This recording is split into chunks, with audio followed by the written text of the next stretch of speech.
नमस्कार मंडळी, ई साक्षरमध्ये सगळ्यांचं मनापासून स्वागत. मंडळी, आजकाल तुम्ही एअर क्वालिटी किंवा एअर पोल्युशन किती आहे, AQI किती आहे याविषयी बऱ्याचदा काही ऐकलं असेल.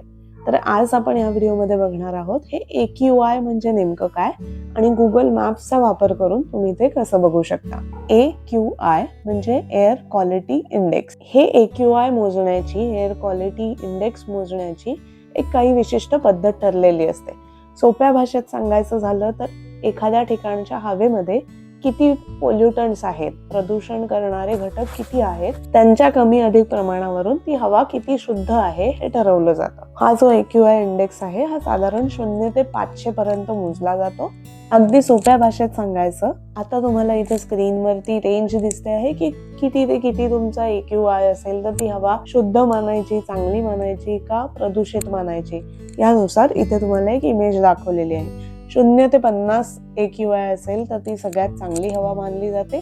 जितका तुमचा AQI जास्त तितकी हवा जास्त प्रदूषित आहे. भारतामधल्या कोणत्याही भागामध्ये हा AQI चेक करण्यासाठी रिलायबल ऍप्लिकेशन जर म्हणायचं झालं तर जे गव्हर्नमेंटच्या काही साईट्स आहेत त्या पोर्टल्सवर जाऊन तुम्ही हे AQI चेक करू शकता. पण अदरवाईज जिथे आपल्याला फार ॲक्युरसीची गरज नाहीये अशा ठिकाणी वापरण्यासाठी तुम्ही गुगल मॅप्सवरती जाऊन AQI चेक करू शकता. त्यासाठी आधी मॅप्स ओपन करा. गुगल मॅप्स ओपन केल्यानंतर इथे वरती तुम्हाला लेयर्सचा एक आयकॉन दिसेल. ह्याच्यावरती जाऊन एअर क्वालिटी हा ऑप्शन सिलेक्ट करा. आता बघा इथे तुम्हाला कलर कोडिंग मध्ये आलेलं दिसेल. यामध्ये लाल म्हणजे सगळ्यात जास्त जिथला AQI जास्त आहे, म्हणजे हवा जास्त प्रदूषित आहे तिथे लाल दाखवलेलं आहे. हिरवं म्हणजे चांगली हवा आहे, पिवळं म्हणजे मॉडरेट आहे. तर अशा कलर कोडिंग मध्ये पूर्ण इथे दाखवलेलं आहे. हे बघा इथे आता समजा तुम्ही दिल्लीचं बघाल. दिल्ली आजकाल आपण न्यूज मध्ये पण बऱ्याचदा ऐकतो, मुलांना प्रदूषणामुळे किंवा धूर्क जास्त असल्यामुळे तिकडे शाळांनाही सुट्टी दिली जाते. तर अशा प्रकारे इथे वेगवेगळ्या ठिकाणचा AQI तुम्ही बघू शकता. हे झालं कलर कोडिंगचा भाग. आता मला समजा प्रत्यक्षात एखाद्या ठिकाणचं AQI ची व्हॅल्यू चेक करायची आहे. तर ज्या गावाचं तुम्हाला चेक करायचं आहे तिकडे तुम्ही झूम इन करू शकता आणि आता इथे आपण सातारावरती क्लिक करूया. लोकेशन वरती क्लिक केल्यानंतर इथे तुम्हाला 126 हा नंबर आलेला दिसेल. म्हणजे ह्या ठिकाणाचा AQI 126 एवढा आहे. 126 म्हणजे पिवळ्या रेंजमध्ये येतं, जो की मॉडरेट AQI आहे. इथे खाली तुम्हाला सजेशन्स आलेले दिसतील की जनरल पब्लिक साठी मॉडरेट प्रदूषण असलेली हवा आहे, त्यामुळे खूप जास्त आउटडोर ऍक्टिव्हिटीज मध्ये वेळ घालवू नका.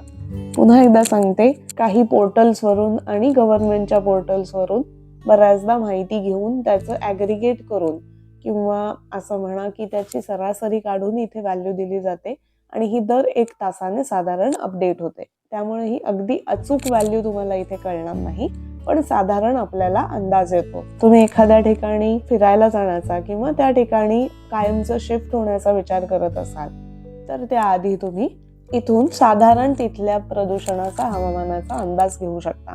ही जी AQI व्हॅल्यू आहे ही हवामानानुसार कमी जास्त होऊ शकते. जसं की जर हवामान जास्त थंड असेल तर हे AQI वाढलेलं दिसतं. हवेची घनता वाढल्यामुळे तिथले जे प्रदूषण निर्माण करणारे जे घटक असतात ते हवेच्या खालच्या थरामध्येच जमलेले राहतात. त्यामुळे प्रदूषणाची आणि पर्यायाने AQI ची पातळी वाढलेली दिसते. त्यामुळे असे वेगवेगळे घटक या एअर क्वालिटी इंडेक्स वरती परिणाम करू शकतात. इकडे जर तुम्ही मॅपवर झूम आउट करून बघाल, भारतामध्ये आपल्या इथे ही व्हॅल्यू दाखवलेली आहे. काही ठराविक देश आहेत जिथे गुगल मॅपवरती तुम्हाला AQI चा लेअर दिसून येईल. ज्या देशांमध्ये शासनाकडून किंवा दुसऱ्या कोणत्या विश्वासार्ह संस्थेकडून जर ही माहिती पुरवली जात असेल तरच ती गुगल मॅपवरती दिसू शकते. तर या व्हिडिओमध्ये आपण बघितलेलं आहे की एखाद्या ठिकाणचं AQI तुम्ही गुगल मॅपवरून कसं चेक करू शकता. आजकाल बऱ्याच ठिकाणी या AQI विषयी बोललं जातं, लोकांमध्ये जागृती निर्माण झालेली आहे. त्यामुळे तुम्हालाही याविषयी थोडीशी माहिती असावी यासाठी हा माझा छोटासा प्रयत्न होता. तुम्हाला हा व्हिडिओ आवडला असेल तर लाईक करा, शेअर करा आणि जर तुम्ही अजून आपल्या चॅनलला सबस्क्राईब केलं नसेल तर आता लगेच ई साक्षरला सबस्क्राईब करा. धन्यवाद.